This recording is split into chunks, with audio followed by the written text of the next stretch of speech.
letters. We get letters. We get stacks and stacks of letters.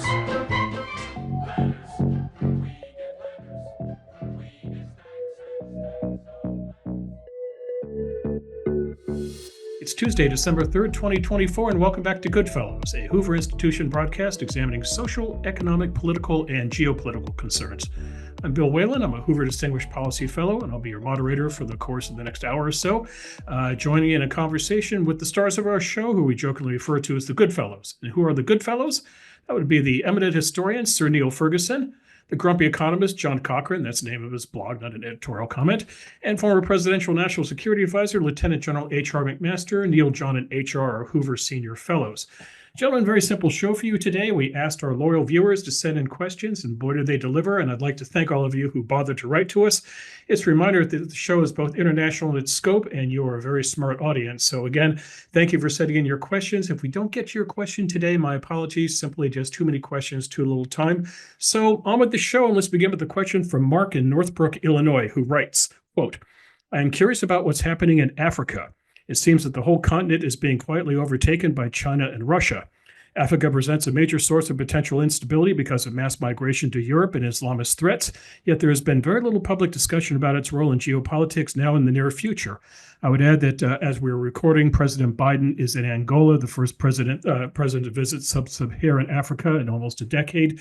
Neil, is it possible that a continent of about 1.4 billion people can go overlooked?" Well, it's been largely overlooked since the presidency of George W. Bush. And in that period, China's involvement has only grown. Involvement in the form of direct investment, as well as the deployment of significant amounts of Chinese labor, as the Chinese often bring in their own people when they're building infrastructure. I went to Zambia 10 years ago now, more than 10, to make a film about this, showing that China was engaged in classic empire building in Africa. Spent some time talking to Chinese people there, as well as to Africans employed in concerns in which the Chinese had invested. And I came away thinking, boy, there are few cultural divides in the world bigger than the cultural divide between Africans and the Chinese. Talk about a non-meeting of minds. I think it will be seen as a great sin of omission that American policymakers essentially stopped bothering with Africa in the period after 2008.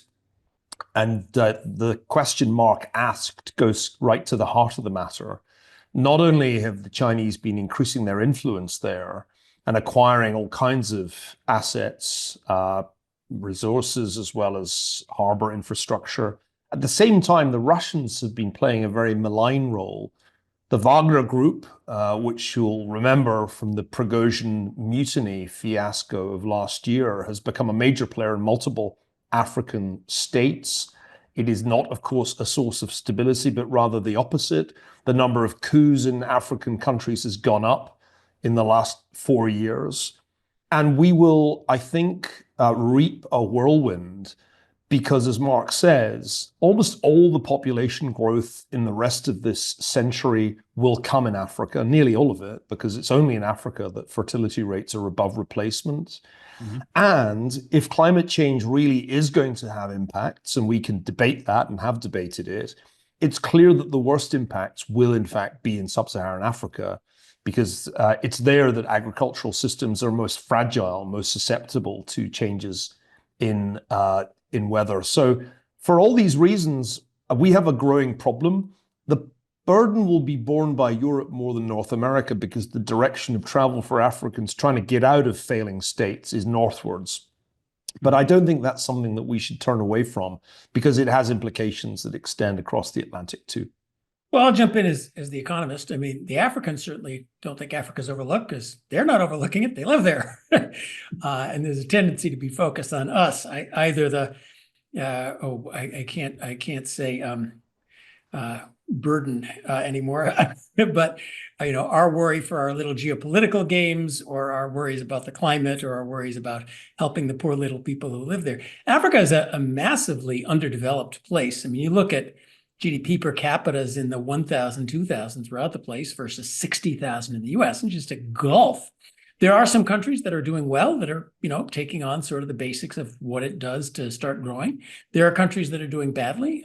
There are countries that are in the media sliding to badly, like South Africa, for example, and some that are just basket cases.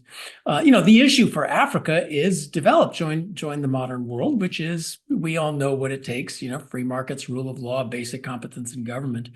But we talk about these, we talk about climate in Africa. When you're at 2,000 dollars per capita and you want to get to 60,000, a couple percent here or there about climate is just irrelevant to what you want to do. And for us to be harping on the climate is just so first world problems compared to what they have going. Agriculture, their agriculture is sensitive. Why? Because they're doing it by hand. The solution to agriculture that's sensitive to climate change is not for us to buy electric vehicles. It's for them to buy tractors and genetically modified crops and join the modern world. So that really is the big story of Africa. And the neglect is kind of in the focus on all this other stuff rather than the basics of what really matters to them, which is joining the economic growth miracle that has made us all so wealthy. And we should stop. Number one, buy what they have to sell. Sending them money, sending them solar panels, money, most of which gets stolen. That's just buy what they have to sell, show them good institutions, and get out the way. It's a huge problem. It just kind of sits there, so it doesn't get in the news. Yeah, I just think that you've got to look at Africa as a place that has a lot of problems, associated with everything we've mentioned here.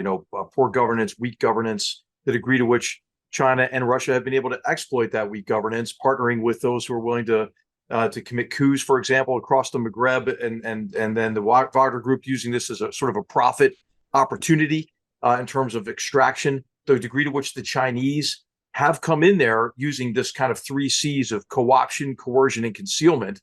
But from an African perspective, as John's saying, they need infrastructure, they need investment. So we complain about the Chinese and what they're doing is a new form of colonialism, because the Chinese are actually good at intimidating people. A lot of Africans don't want to say that. I mean, they believe it, but don't want to say it.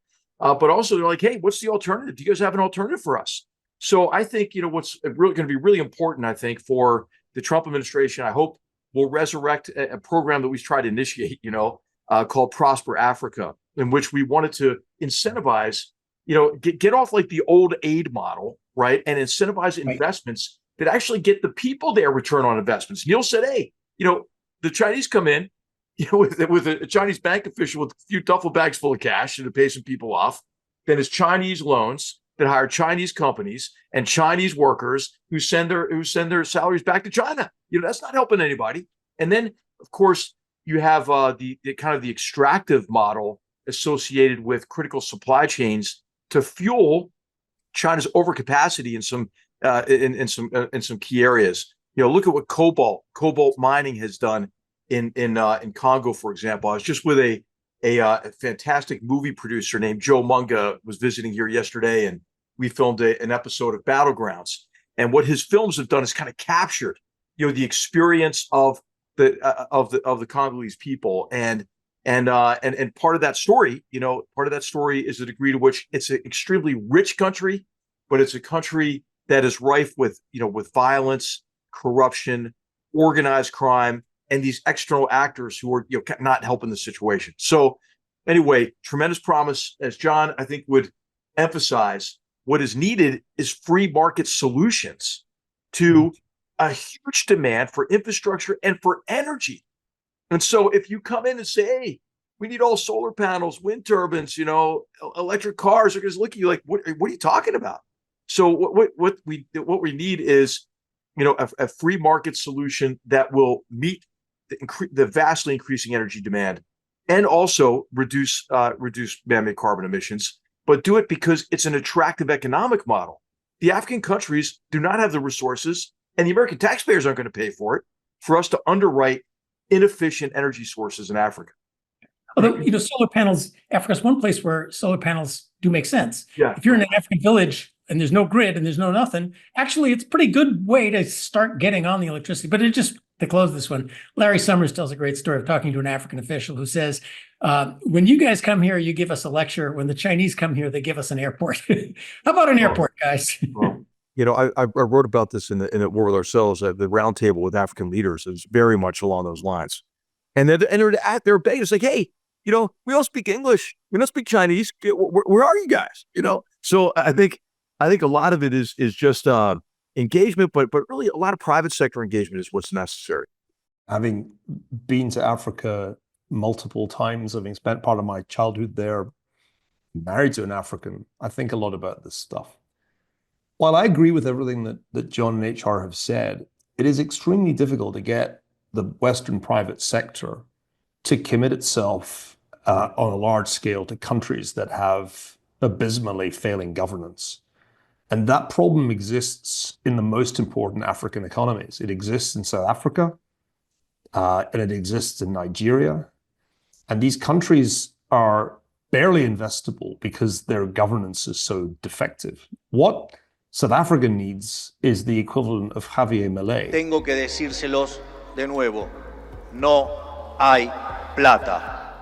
It needs the kind of leadership that is going to reform an economy that cannot generate jobs for its young people, that is afflicted by corruption and inefficiency, that struggles even to provide electricity. And that's the most developed country in sub-Saharan Africa. So we shouldn't make it sound too easy. It's not just about letting market forces work, because market forces won't dare to go where governance is chronically defective. I can still remember the great lectures that we were given by excellent specialists in African economics about the great potential of Ethiopia. Lectures that turned to dust when the country was afflicted by, you guessed it, another civil war.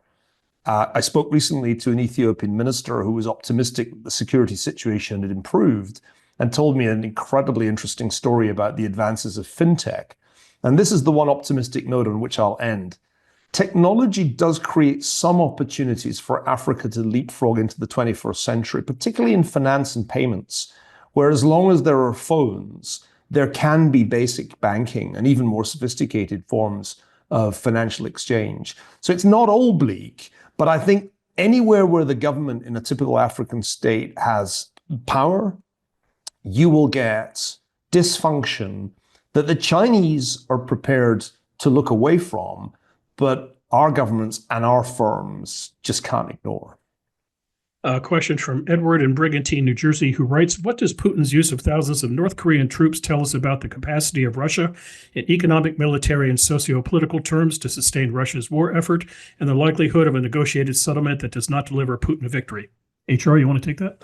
Okay, well, of course, the conventional wisdom these days is that Ukraine is on the ropes, and there's a lot of truth in that. I mean, they've got manpower issues. They have shortages that are critical. But I'll tell you, when I look at the Russian offensive and the degree to which Russia is really trying, I think, to gain as much of an advantage as it can prior to Donald Trump coming into office, I don't think that their losses are sustainable. And they're taking 1,100 casualties a day. And so maybe they'll break through at some points on the front. But will they be able to sustain that offensive? Or will this be like the Nivelle offensive in 1917 or the Ludendorff offensive, which were successful in World War I and breaking through the lines, but they couldn't sustain that effort? I mean, look at the scale on the map. So I think the time is now really to strengthen Ukraine as much as possible, because if there is going to be any kind of movement toward some kind of an enduring peace, it's going to have to be through a position of strength and convincing Vladimir Putin he's been defeated. I would also argue that now is the time to really put the screws to Russia. I'll tell you, Russia has big issues, and I'll defer to John and Neil on the economic side. But what I'm hearing is they can only sell about half of the bonds that they were trying to sell to raise. They're sitting on a lot of cash they can't use because it's not convertible. There are huge frailties in their economy because they're spending the equivalent of almost like 38% or something of GDP equivalent on defense. They have labor shortages. There are all sorts of problems with the Russians right now. How about what's happening to them in Syria? Okay, I mean they are bombing their equipment at the Khan Shaykhun air base, and Russians are fleeing Damascus. All right, so Putin tries to look strong, but I'll tell you, I think he is the perfect combination of a bully and a coward. And now it's time to put the screws to the Russians from an economic perspective, as well as through support for Ukraine, and then maybe also creating problems for them elsewhere, from an economic perspective, and using some other means.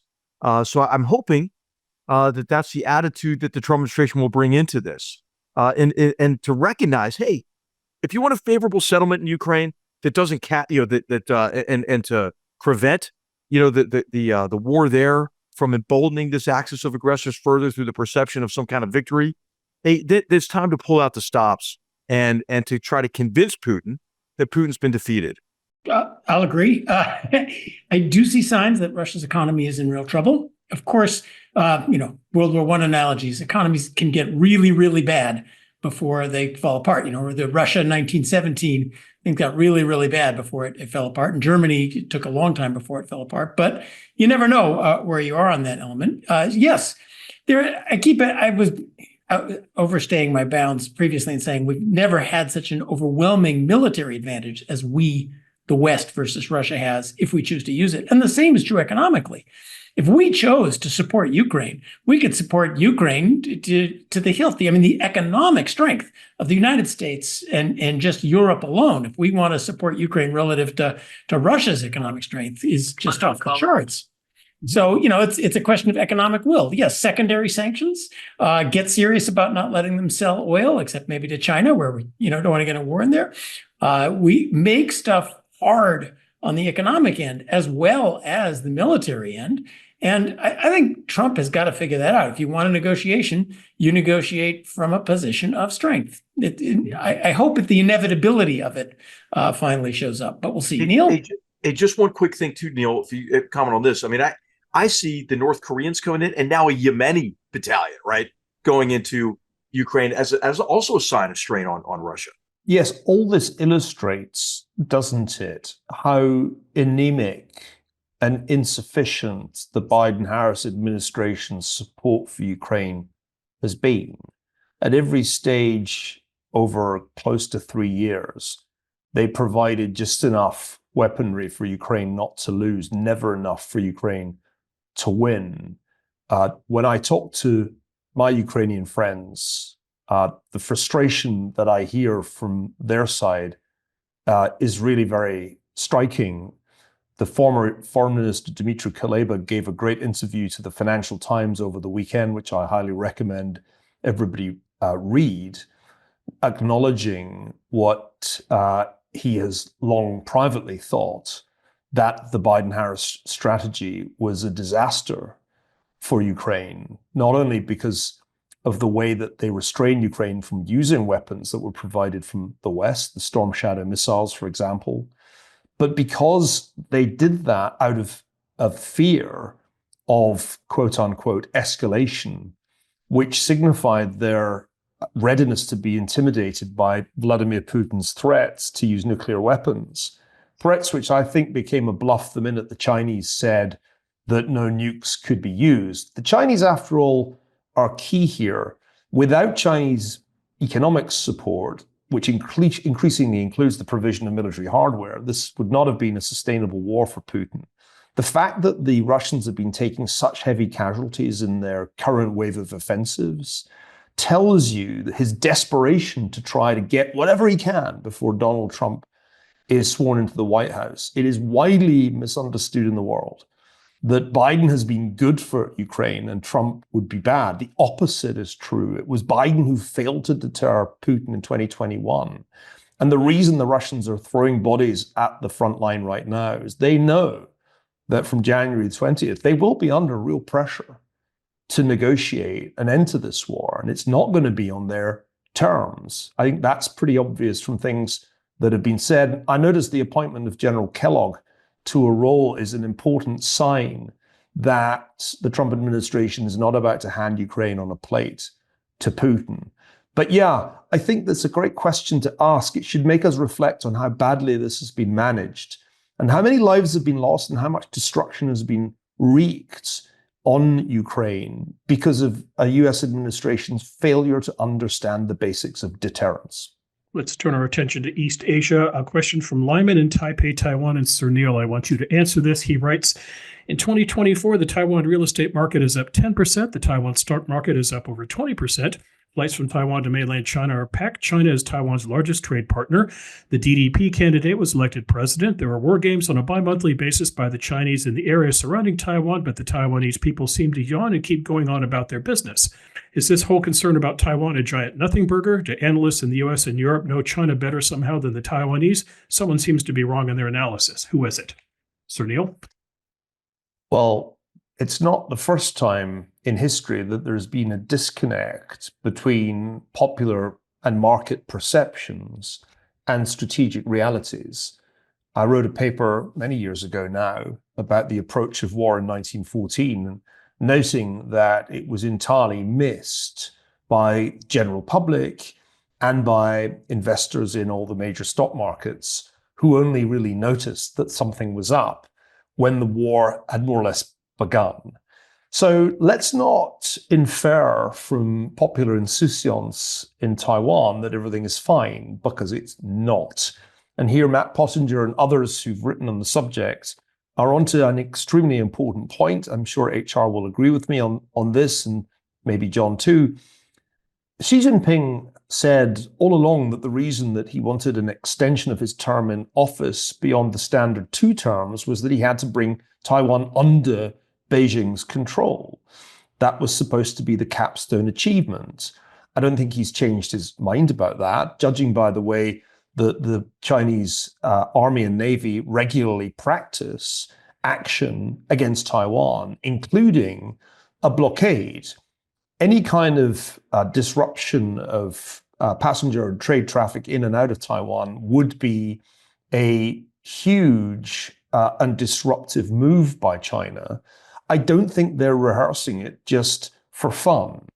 I also think that they have a dangerous window of opportunity right now because we, the United States, have failed to maintain a level of military capability in the region that would deter China. I talked earlier about the failures of deterrence with respect to Russia and Ukraine. I could say the same about the Middle East with respect to Iran, but it also applies to the threat posed by China to Taiwan.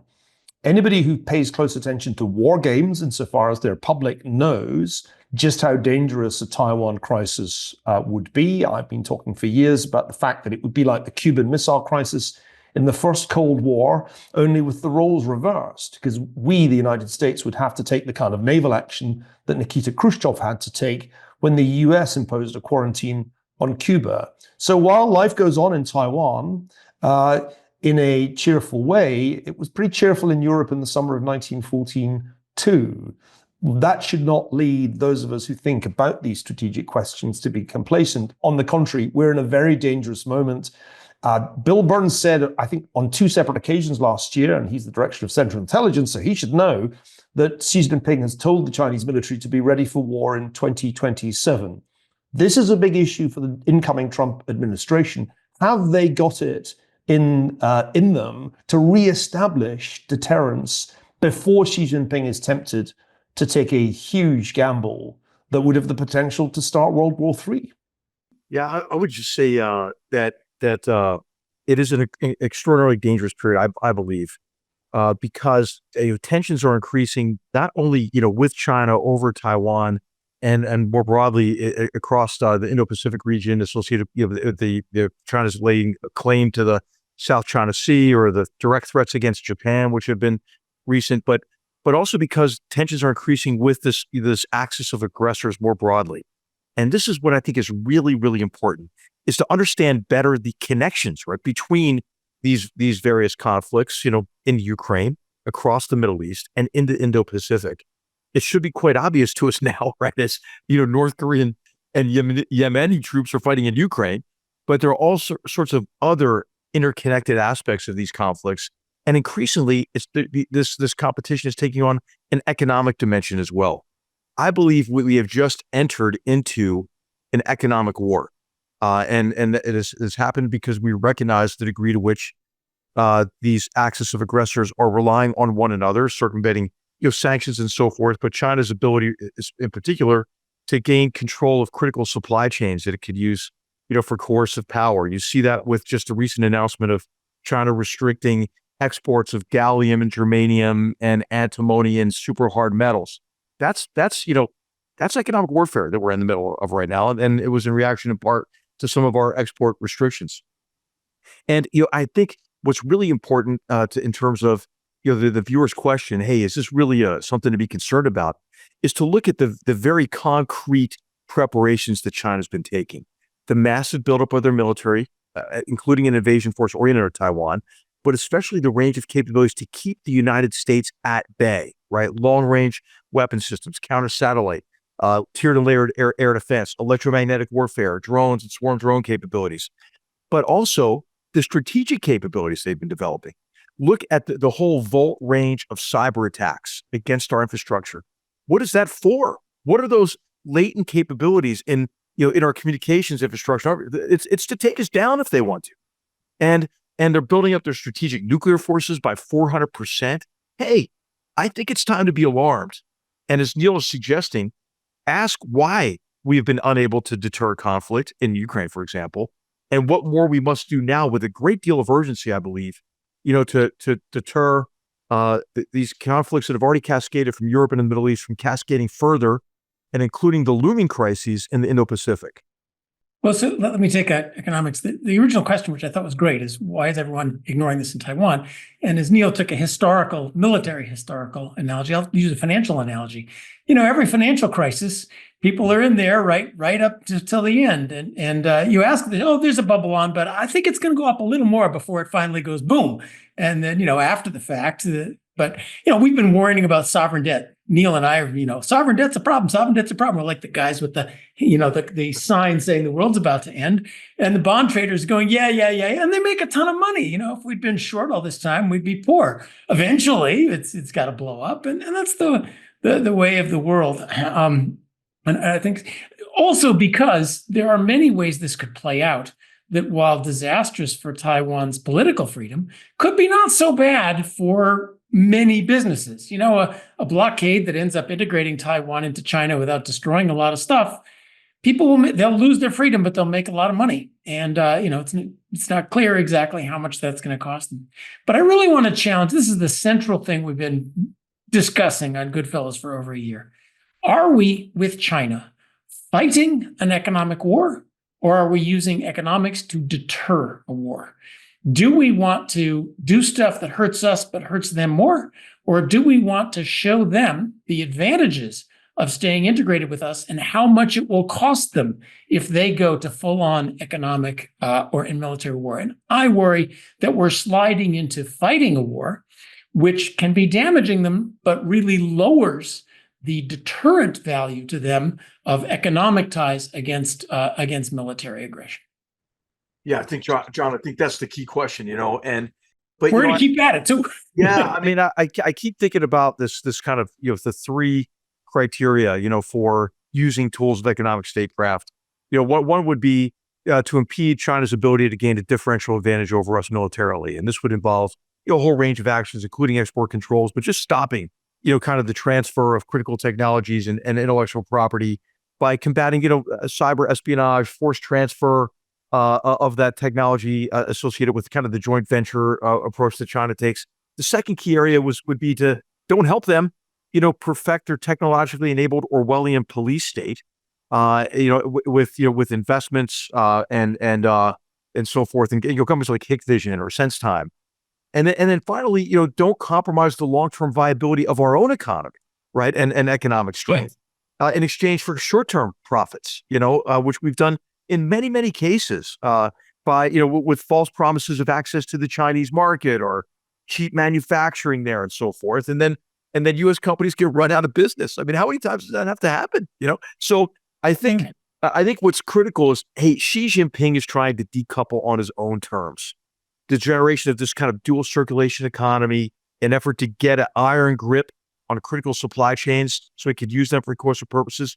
We have to combat that, I believe, and so this is why I think And this is why, I really am grateful for your help on this economic statecraft project we're in the middle of, to keep us honest on this thing and to make the counter arguments, because what we're essentially trying to do, and this is, I'm using economist terms, so please correct me, is to understand what the public good is associated from a security perspective, right? Our own economic viability, by applying these tools of economic statecraft, not to do it capriciously, but to understand that, the market is not going to take care of us when we're dealing with a mercantilist statist economic model that's been weaponized against us.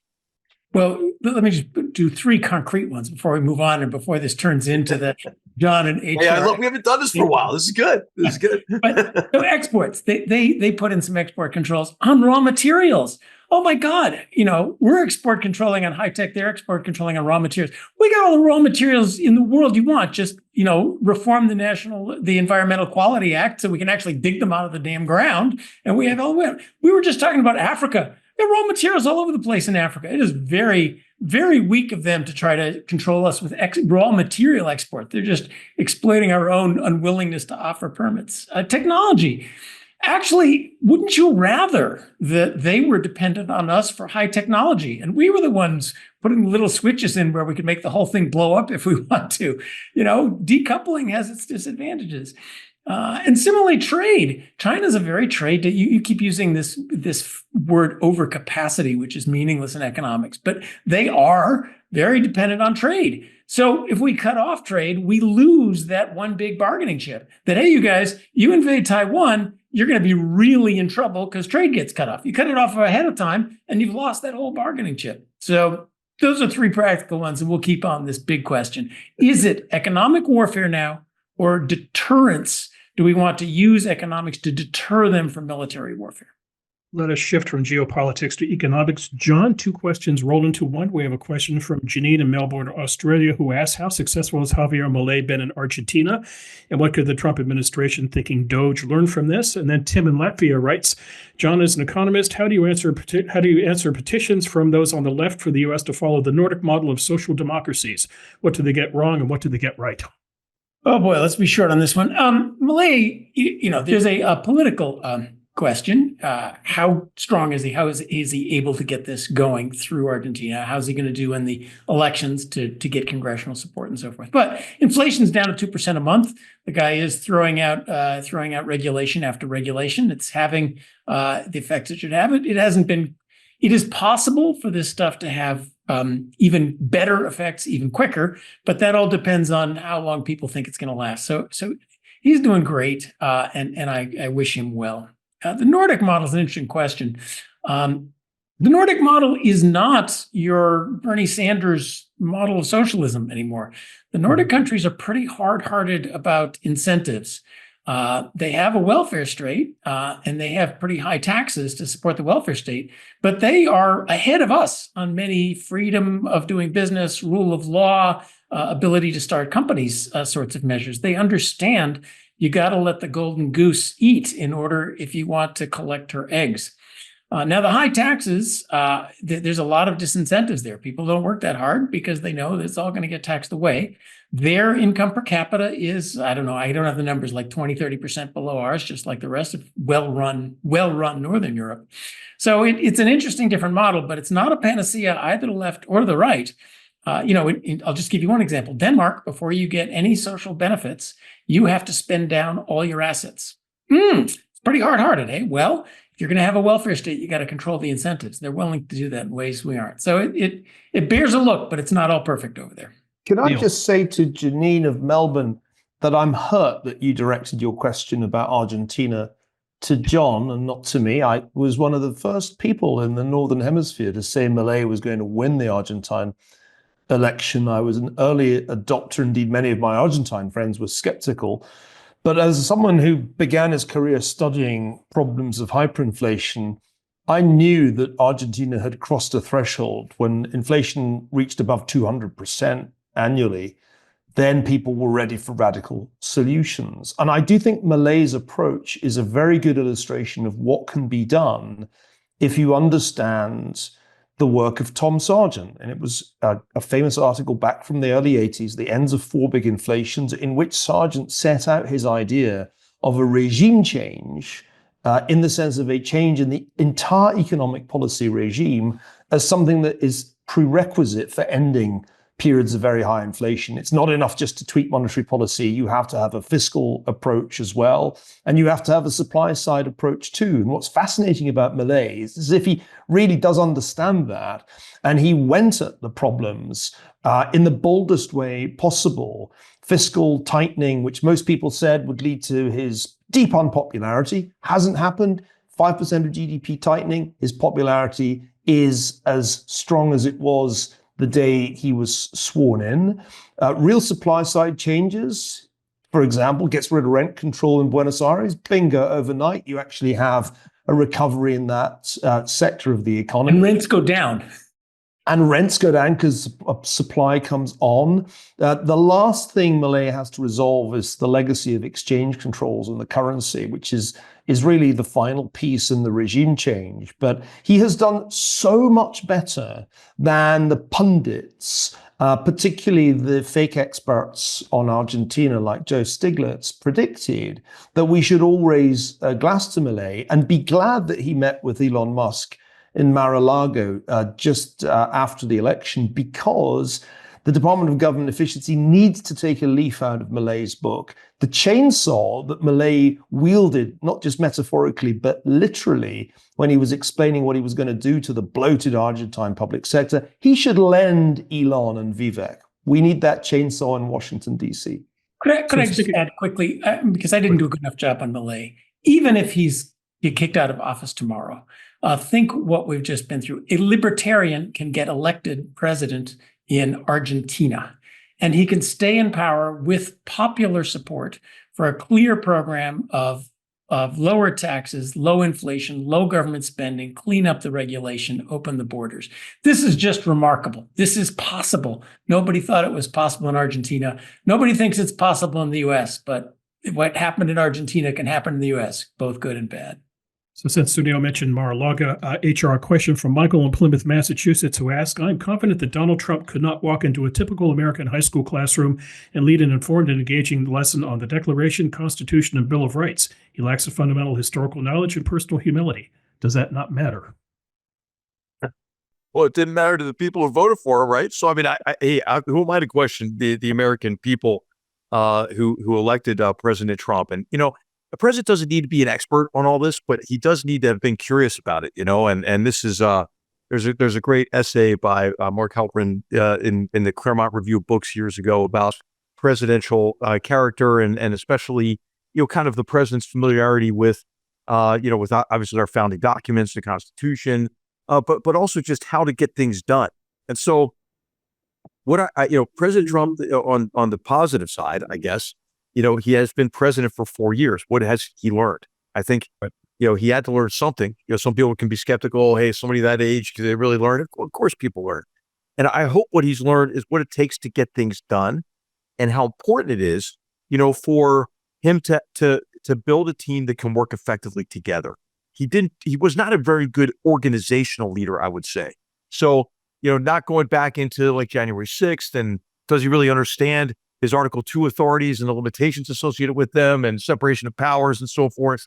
He needs people around him to help him with that, like the Attorney General as a critical person, but the checks on presidential power, they're not going to come from him, probably, because he wants to get it done himself. They're going to have to come from, Article 1 and if necessary, Article 3, of the Constitution, and ultimately the American people. So, hey, Donald Trump can learn. He really can. I hope what he's learned is how to be a more effective organizational leader. Well, I think we have ample evidence already that he has learned a lot. You couldn't think of a more stark contrast between the way the transition happened in late 2016 and the way it's happening now. It's been highly impressive. I think he's assembling an excellent team. There is a program that is very clearly spelled out. I keep telling people there are 36 videos on Trump's campaign website that tell you what this administration is going to do. You might as well watch them so you're not surprised. And I agree with just about all of it, ranging from a radical return to peace through strength as our foreign policy, to a cleaning up of wokeism and the excesses of the radical left in our educational system, to those parts of the economic program, which I think are exciting, and about which Scott Bessent has been speaking in a very interesting way, our future Treasury Secretary. Now, I know John is still very nervous about the tariffs, but I want to try and reassure you, John, that the tariffs are a tool, they're an instrument, they're a lever, and we should think of them as a way in which Trump does geopolitics more than as a simple economic policy measure. Sanctions have been a busted flush on Joe Biden's watch, but tariffs were a highly effective tool against China in the first Trump administration, forcing the Chinese to negotiate on trade, but more importantly, I think just denting China's economic performance. If you look back to the first Trump term, what was it that slowed China down and ended that catch-up that the Chinese were achieving relative to the US? I would say the tariffs played a pretty big part in that. They really have knocked the Chinese economy off course. So I'm very bullish about this new administration. I think there's lots of evidence, HR, that he really has learned from the experience of the first term. And I'm optimistic that this is going to be one of the most consequential administrations of our lifetime. I just want to agree briefly with Neil. Actually, I mean, I'm an economist, so they'll take away my union card if I say tariffs aren't bad. But tariffs are actually the kinds of things proposed are relatively small damage to the U.S. economy compared certainly to an attack on price gouging. Nobody can have mergers anymore. $3 trillion down various rat holes. Destroying the energy sector. Destroying the energy sector. I mean, all that stuff was marginal tax rates in the 90% department. The cost of a tax is roughly proportional to the square of the tax rate. So, 5% tariffs is a whole lot worse. So tariffs aren't great. There could be worse things. And you're right. You view it as a geopolitical tool, not as an economic tool. Geopolitical tools cost money. So do missiles. But I wanted to get back to the original question. I think the framing of it reveals, and HR's response reveals something important. We do not elect a philosopher king who we want to have, beautiful ideas, and then he hands out edicts which either do or don't conform to various ideas. We elect a CEO and politician. And politician is a noble calling. Go watch the Lincoln movie. It always impressed me, of getting things done in Washington. And I don't want to trivialize it, but as far as the Constitution, well, we got people who understand that stuff. But no, the president has to respect and understand the Constitution. But he is putting together an effective team, not getting destroyed by the bureaucracy, keeping an eye on the strategic plan while meeting the fires you have to put out every day. Those are the talents that you need in a president. Convincing people by good or bad means to do what you want them to do. Those are the talents in a president. And yes, Trump is, from what you see from a distance, he's obviously learned a lot. Just to offer like one quick caveat here, though, I am concerned, about the continued, I would say, across now the Biden administration with the Hunter Biden pardon and so forth, this tendency to sort of use the Department of Justice, and the appointees there, I think, are cause, especially FBI, cause for concern, and some of the other appointments are causes for concern. I think, President Trump has appointed some really serious, very capable people. But some others that he has appointed, I think, will not help him achieve what he wants to achieve, because of either the continued, sort of politicization rather than his intention. I think what is to reverse the politicization. It's like a different kind of politicization of the Justice Department. But then also, some of the nominee for DNI, Tulsi Gabbard, I think also. Not helpful from a foreign policy perspective. So it's a mixed bag. We'll see what happens with confirmations. But I just don't want to be, all to be too rosy in terms of, what it looks like. Although I am optimistic about the economic policies and some of the big shifts in direction that both Neil and John, both you guys mentioned. But don't get me wrong, I also want to say this is very important. In the big picture, we need to rein in presidential power. We need to not just take the Justice Department and do unto Biden what Biden did unto Trump. We need to not just take the regulatory regime and subsidize these guys and not subsidize those guys. So the expansion, and Trump has been surprisingly clear about a desire to expand presidential power. And at some point, we got to put these swords away and get back to checks and balances and constitutional order and that sort of thing. So I did not want to give the impression that I didn't think that was the major problem that we face sooner or later. We have one last question. It comes from Barrett at Chicago. Barrett writes, quote, "We have 3 sons in the 7 to 10-year-old range. I'd like to instill a sense of Christian morality, honor, and patriotism in them that will help to set the foundation for the rest of their lives. What books would you recommend as they begin to read more serious books?" Sir Niall? The answer to that, and I speak as someone with 2 sons in the 7 to 12 range, as well as children who are now rather older than that, in their 20s, and in one case 30, Tolkien.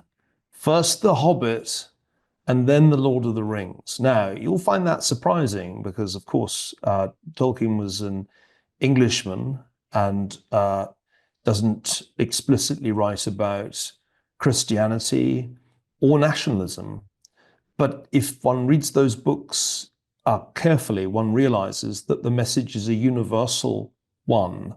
The hobbits in the Shire are the ordinary little guys who are confronted by a threat from Mordor, which we know from Tolkien's letters is essentially the Soviet Union or broadly totalitarianism. And those little guys do their duty against overwhelming odds in the face of great evil. And what's powerful about the books, both The Hobbit and The Lord of the Rings, is what you learn about personal courage and morality from Bilbo and Frodo's experiences. There is no better introduction to those fundamentals of life that I know. And it's not surprising, really, because J.R.R. Tolkien was one of the great conservative thinkers of the 20th century. I've often puzzled as to why people can watch the movies based on the books and not get the underlying message, because to me, it's very, very clear. And all my children loved Tolkien when I read it to them. John, morality, honor, and patriotism. Well, I'll just say 2 things. I was always a nonfiction type. And so, I'm the type who read Road to Serfdom in high school. And, I would go down that road. But reading books at all. So I've been, shocked last week following some of my favorite people. Julia Steinberg and Chris Naden have been posting. Look them up if you're curious. Undergraduates don't read books anymore. People come into college never having read a book. According to Julia, undergraduates at Stanford are not required to read whole books, just little excerpts here and there, because all they've ever read is, one little screen full of TikTok. So just if you're in the habit of reading anything in book length form and have the habit I had when I was young of just whatever was around. Fortunately, I grew up in a house full of books. So if I get bored, I just pick up a book and read the whole book. So that alone will send your children off into a great new world, uninhabited by most of their peers, sadly. Mm-hmm. HR? Hey, I would just say to get to John's point, anything that excites these young readers and gets them enthralled with the book and a book that they can't wait to finish. I'm a big fan of historical fiction for that purpose, because you can create the dialogue, you can make the history compelling. I'll just use one example. I mean, there are many, but I think Shara's Killer Angels, for example, on the Battle of Gettysburg, for example. I mean, I think that could spark a tremendous interest in history and in military history, but also has a lot of lessons in terms of leadership and resilience and seizing the initiative and so forth. So yeah, I think anything that gets a young reader enthralled and has them to the point where they just don't want to put the book down and then inculcates in them a desire to read. So we start to break this kind of trend where young people aren't spending enough time to finish a whole book and aren't able to concentrate. This is the Jonathan Haidt point on the distracted generation. None of you mentioned your own books. Neil, at what age would you expose your sons to the Niall Ferguson body of work? Well, I think Empire is a book that can certainly be read by a bright 10-year-old. It's also, if they're intimidated by the book possible to watch a younger version of me talk it through on television, because Empire was originally a 6-part television series. But people's appetite for new clothes had and has no such limit. So there are ways of getting younger readers into the kind of nonfiction that John was talking about there. Thomas, our son, who's now 12, has been following in your footsteps, John, reading Hayek, as well as Popper and Marx. We found in his school bag recently, I'll make him blush by saying this on air, the King James authorized version of the Bible and the Communist Manifesto. And this was, I think, what we call opposition research on his part. So you can get, young kids to read difficult books if you just make them understand that life is an intellectual adventure as well as the other kind of adventure. And the sooner you start engaging with the great thinkers, the better. But for younger readers, 7, the wonderful thing about Tolkien is that it's at some level a fantasy fairy tale, but it contains such great messages that you can start them really young on that. Actually, I read The Hobbit to Thomas when he was 2 and was amazed how much he enjoyed it. Very good. I'm told we have time for one more question, so let's do it, and let's make it a question about career advice. This comes from Aaron in Palo Alto, who writes, quote, I am a PhD candidate in history at Stanford, and I also hold political views that are quite unwelcome in our liberal academia. Go figure that, Neil. To try my hand at academia despite my center-right political worldview, or to try to find a different path, that's my dilemma. What advice do the GoodFellows have for a young scholar beginning a career in this environment?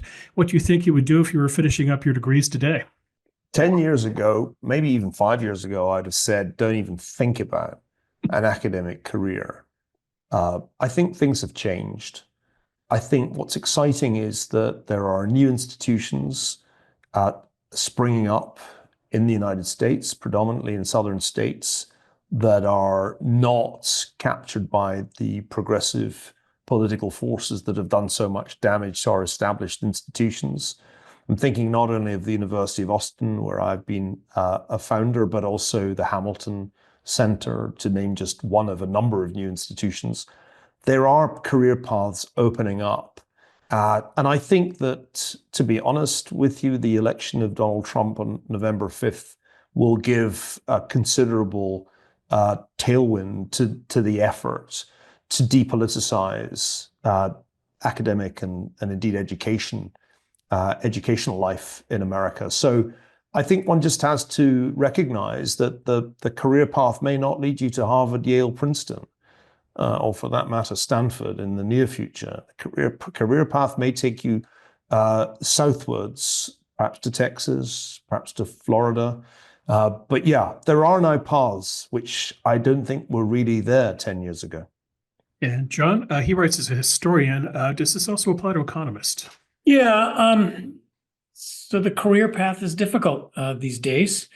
In part, we're in a declining industry, so there's just not that many jobs. In part, my business has become much more careerist, much more working through the notches and doing things for show rather than really caring about the ideas. So it's difficult. I have faith, like Neil, that we are in a moment of incipient reform.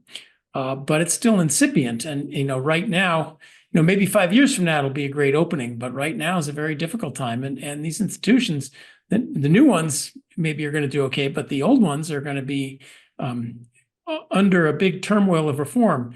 Hopefully. I mean, if they're not, then they're just really dead.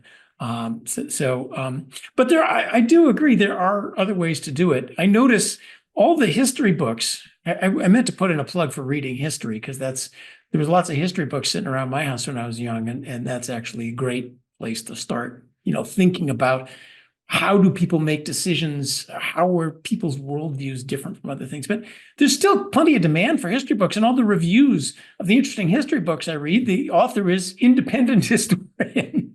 So, you got to love your work and not love your career.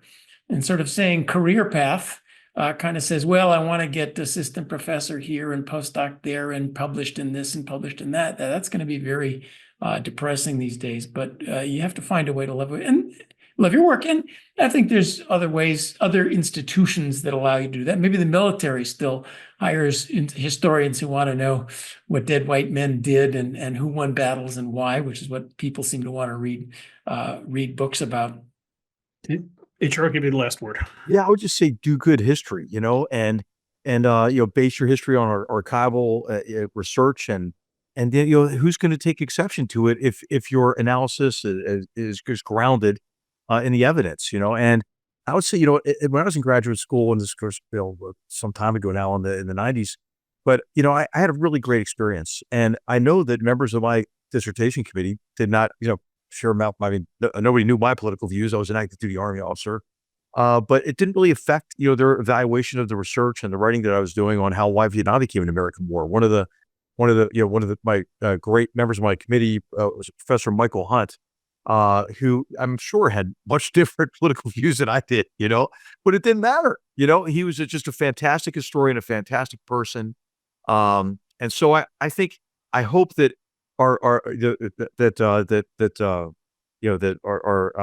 audience member here teaches too, because I think we have to get back to teaching without trying to, get your students to buy into some kind of crazy orthodoxy.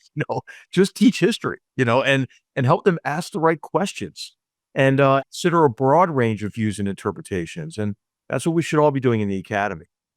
I also wanted to add, don't hide. This is the moment. I've talked to quite a few historians, even at Stanford, of secretly conservative, libertarian, non-woke views. You have more friends than you think. You need to form a club. You need to form an association, disrupt the structures of power. I'm not getting my wokeism right. Form the Federalist Society of Historians, get together, change things rather than take this thing as given and say, how can I fill out the DEI statement so they don't know who I am? Okay. Audience, thanks again for great questions. And gentlemen, thank you for great answers. And with that, let's move on to the lightning round. And let's try to put a little lightning into the lightning round, and let's do these as quickly as we can. I have 4 questions. Let's see if we can cover them all. Question number 1, President Biden issues a full unconditional pardon to his son, Hunter, covering offenses he, quote, has committed or may have committed or taken part in between January of 2014 and December of 2024. 2014, by the way, the year that Hunter Biden joined the board of the Ukrainian energy company Burisma. Do you guys agree or disagree with the pardon? And John, you blogged on this on the Grumpy Economist. Why don't you go first? Well, I just said as long as he's going to pardon Hunter, he might as well pardon Trump. And I think that would have been a grand statement of let's put this lawfare behind us and try to encourage Trump not to just do unto others what they've done unto him.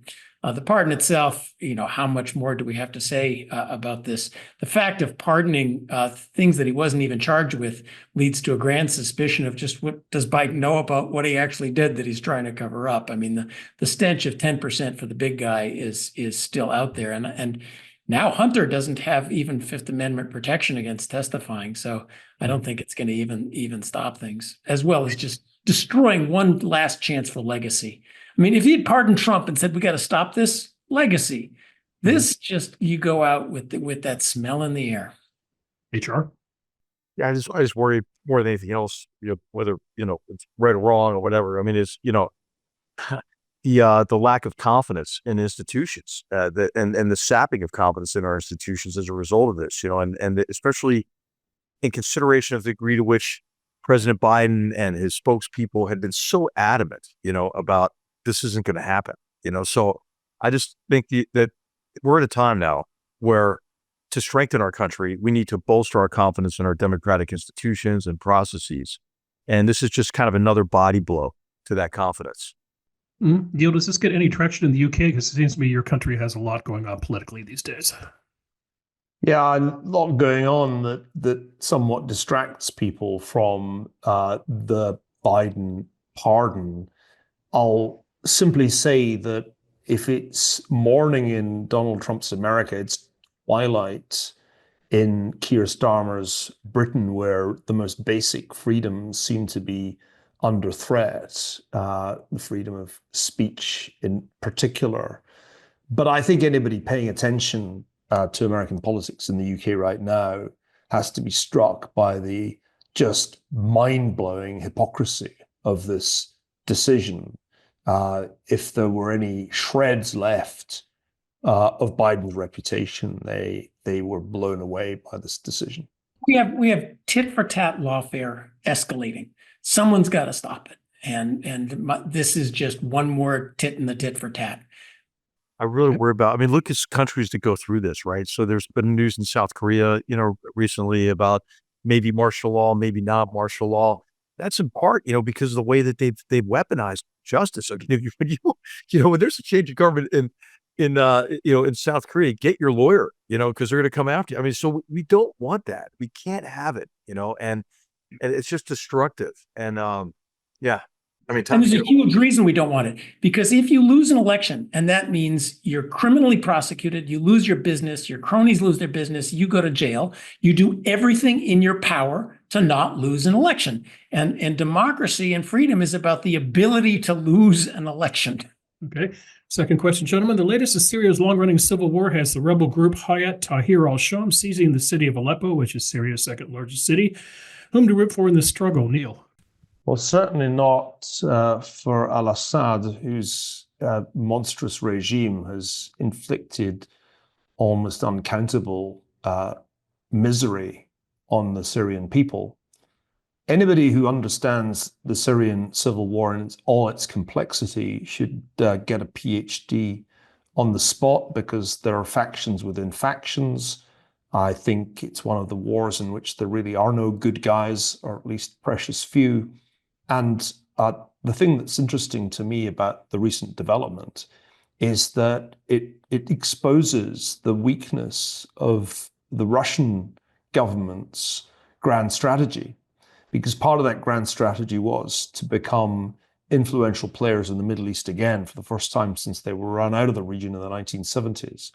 The Obama administration allowed that to happen, effectively let the Russians back into the region at the time that Obama decided not to intervene in the Syrian civil war and to hand the problem of chemical weapons to Moscow. Terrible series of decisions. And now with Putin entirely preoccupied with Ukraine, his Middle East strategy is unraveling. The fall of Assad, which is to be devoutly to be hoped for, will be part of a number of events that historians will attribute to the election of Donald Trump. It's as if the Trump presidency already kind of began, because the German government fell almost immediately. There's pandemonium in French politics as we speak. The South Korean president tried to get himself out of his political fix by declaring martial law. That failed even as we were having this conversation. You can feel the world shaking, and I believe there will be more such tremors, not only in the Middle East, but elsewhere, even before Inauguration Day.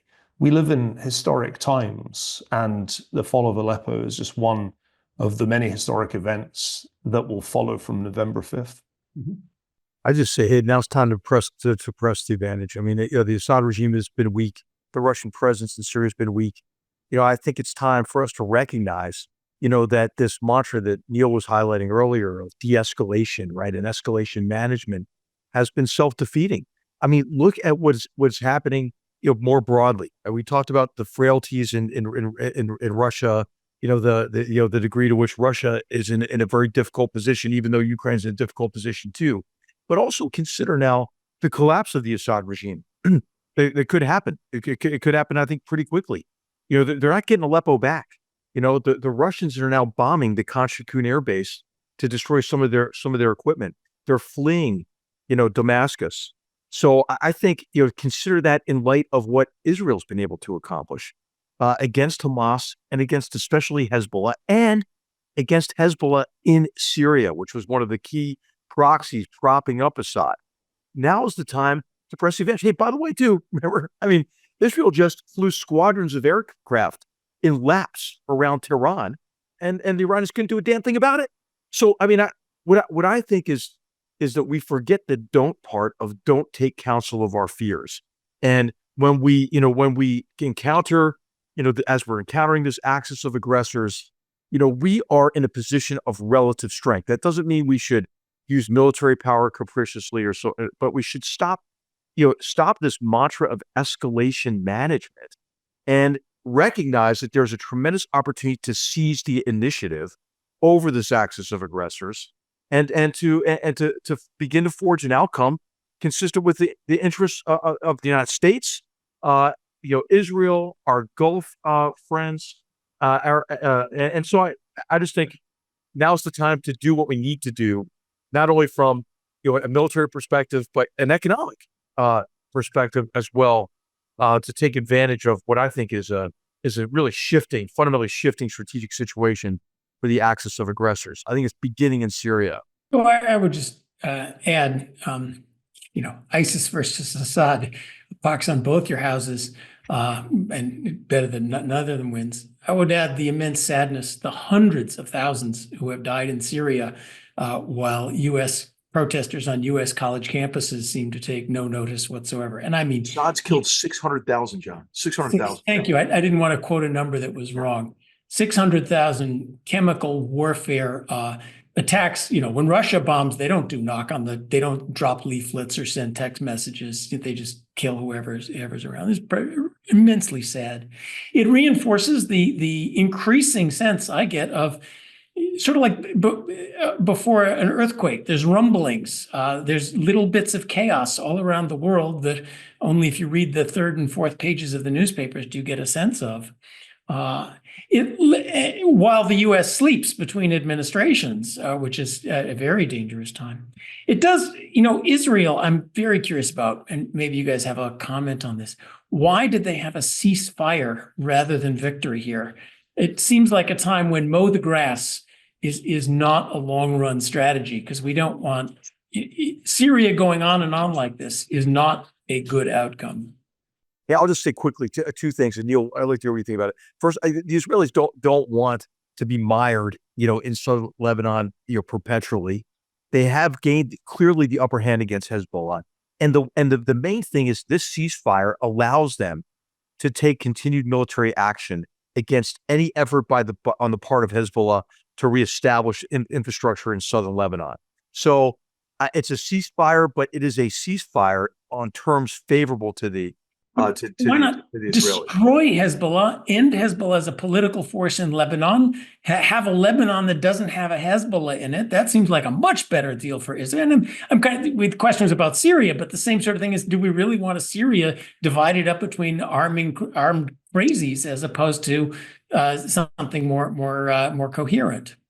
Well, John, Joe Biden's still president, and the Biden administration has been leaning pretty hard on Prime Minister Netanyahu for ceasefires for most of the last year. I can understand why Mr. Netanyahu decided to accept a ceasefire in Lebanon, because the IDF had been sustaining much more significant casualties than in the war against Hamas. There's no ceasefire with Iran, though, and I think that's the important thing. The ultimate objective of Mr. Netanyahu and his colleagues is to inflict real damage on Iran's regime, including its nuclear program. But he can't do that, really, with American support until Donald Trump is president. That, I think, is the key background to this decision. One last question. Let's see how quick we can make this. I'm dipping back in the mailbag. Peter in Western Australia wrote, if you could have any guest on GoodFellows, parentheses, alive or dead, who would it be and why? And Michael in Plymouth, Massachusetts wrote, who would the GoodFellows fanboy guest be? I'm going to guess Neil would choose John Cleese. Well, HR, why don't you go first? Okay, so I would, and I'm going to grab a photo here. This was one of my heroes, and I stayed in contact with him across many years. And I'm an Eagles fan. This is Chuck Bednarik, Concrete Chuck, one of the toughest guys I think ever to play the sport. He had been a navigator or a bombardier, I can't remember which, in World War II. Went to the University of Pennsylvania. And then he played both ways his entire career. I don't think he really missed a game. I mean, he was a center and a middle linebacker. And I got to meet him when I was like in 4th or 5th grade and stayed in contact with him until he passed away. But yeah, I'd love to have Chuck Bednarik on Goodfellows. Who did he play for in the NFL?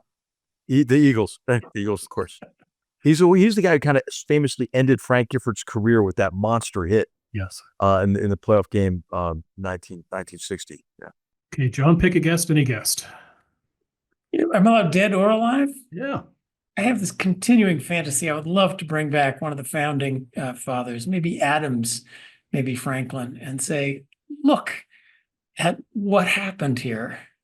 And then also just to listen to things that they would be amazed by and the things that they would be horrified by. Hey, Franklin, also a Philadelphian. Yeah, he'd be kind of towards the top of my list also. Keep looking. Okay, Neil, is it John Cleese or you have another choice? Well, I've met John Cleese and admire him as one of the great comedians, but if I had unlimited choice, including the deceased, David Hume would be my favorite guest. Hume was, of course, one of the great philosophers of the Scottish Enlightenment, of the entire Enlightenment, but he was also a great historian. And I've been reading his extraordinarily good history of England, which is as funny, as rich in irony as Gibbon's Decline and Fall of the Roman Empire. And it reminds me what a fun guy Hume was. He was a famous bon viveur, a glutton who enjoyed all the pleasures of the table. I sense that David Hume would be a tremendous addition to the Goodfellows lineup, but I only wish we could somehow bring him back, if only for an hour, from whichever paradise he currently inhabits. Wouldn't it be fun to put Hume in one corner and Chuck Bednarg in the other and a couple of founding fathers on the screen and have the four of them go at it for an hour? The mind boggles. It would be quite a festive meal, wouldn't it, to have them all?